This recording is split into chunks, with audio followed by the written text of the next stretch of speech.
Okay, the second question asks us to use the graph that's provided to answer some questions about the function that the graph represents. First question asks for what is f of 0? F of 0 is asking for the y value at the x-coordinate of 0. So to find that, I'm going to go to the x-coordinate of 0 down here at the origin, and then travel up or down until I hit the curve, and then report back the y value that I see, and I see that the y value is 7 when x is 0. That's the answer. Okay, for -3, so f of -3, I travel towards an x-coordinate of -3, and then I look up and I look down, and up is where the curve is, and it looks like there's two spots. There's an open circle here with a y value of 2, and a filled circle here with a y value of 10. In this course, we use the convention that filled circles are the endpoints of open intervals, or of closed intervals, and open circles are the endpoints of open intervals. Open intervals or open endpoints are not expressly included in the interval. So under this convention, f of -3 is equal to 10 only, where the filled-in circle is. F of 10, that's asking for the y value when x is 10. So I travel over to x-coordinate of 10, and I look up and I look down. I travel down because that's where the curve is, and I notice that there's an open circle there. It's not filled in. So at this coordinate, the function does not exist. F of 10 does not exist, dne.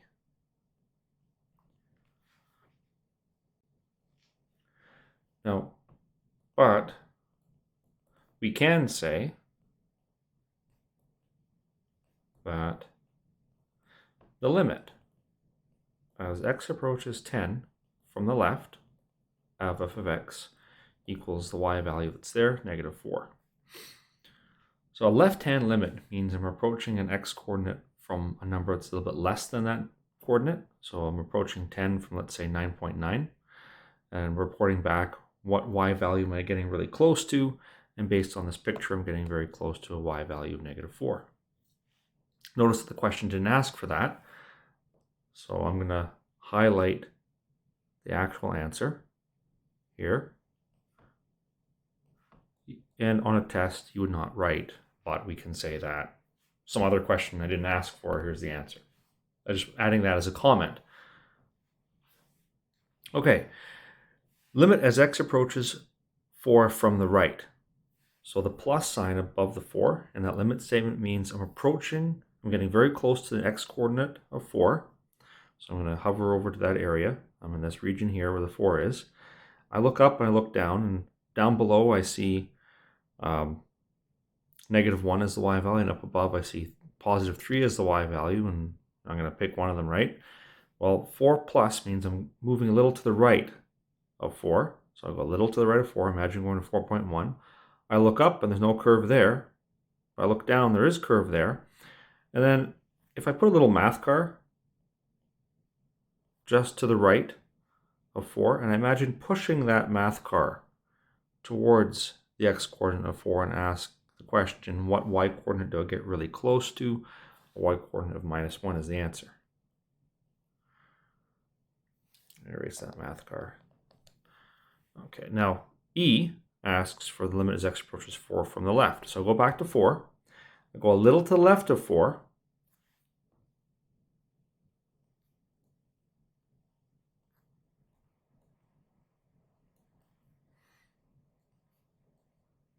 Just going to write in the words here, left and right limits. So left limit. I'll go a little to the left of 4. So I'll go to 3.9. I look down, there's no curve. I look up, there is curve. Put my math car there. And I push my math car towards 4, and I find what the y value is, and the y value there is 3.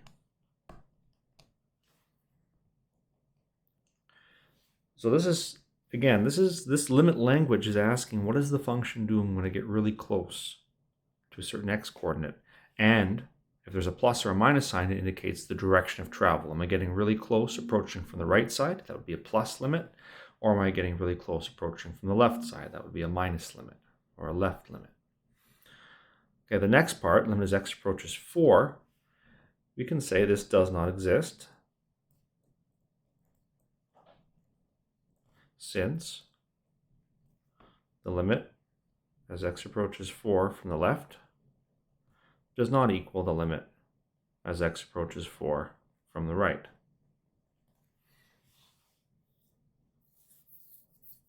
That's the definition of the two-sided limit. A limit as x approaches 4 tells us to look at what happens as we approach 4 from the left of 4, look what happens when we approach 4 from the right of 4, and if they're the same, then that's the value of the limit, and if they're different, then there is no value of the limit. The limit doesn't exist.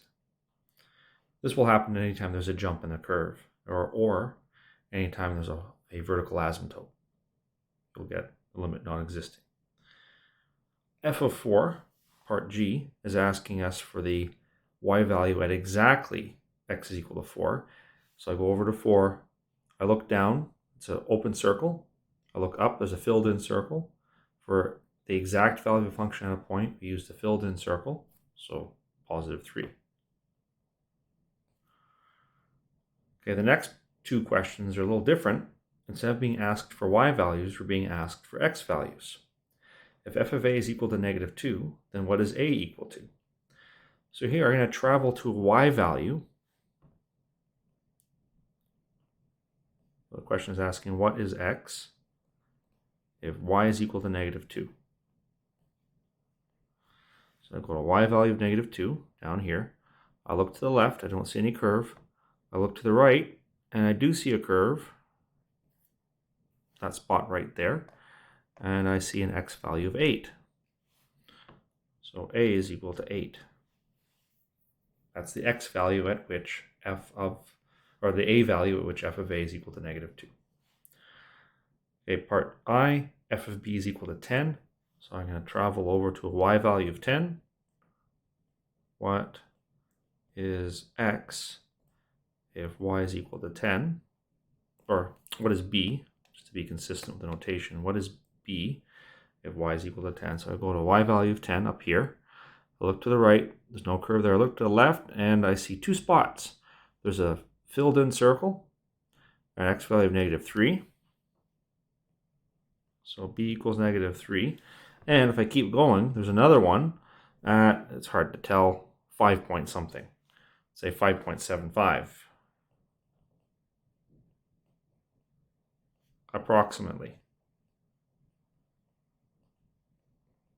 You can't really tell, you can't read a number that precisely off of a graph.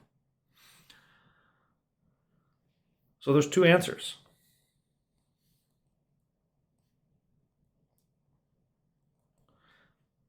That's what we can say about b. There's two different possible x coordinates at which the y value is 10. This concept of, or the distinction between what's happening in case h and what's happening in case I, we're going to explore this when we talk about inverse functions. So the fact that this curve has that property, that there's several y coordinates which have multiple corresponding x coordinates, that means this function does not have what's called an inverse. But again, that's getting ahead of ourselves. That's not what's being asked here. So you can just forget I said that.